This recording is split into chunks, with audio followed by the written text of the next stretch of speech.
यानी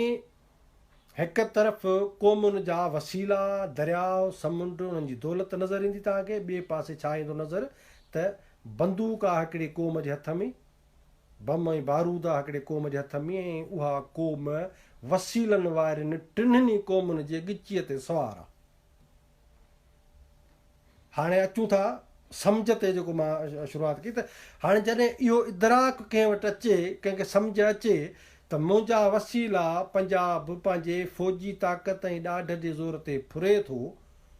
केॾो अंदर में तकलीफ़ थी थिए। जेके बि बाशऊर माण्हू आहिनि, सोशल मीडिया तव्हां जेके बि इस्तेमालु कयो था, तव्हांखे ख़बर आहे त पाकिस्तान जे बजट जो जेकॾहिं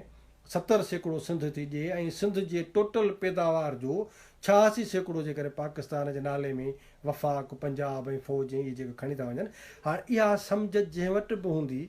उन जे अंदर में केॾी जेका असां उधमो हूंदो, केॾी तकलीफ़ हूंदी। पर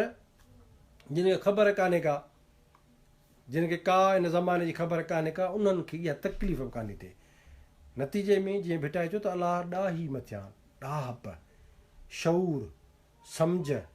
तव्हांखे पंहिंजे इन सॼी सूरत हाल खां आगाही जेका आहे उहा तकलीफ़ ॾींदी।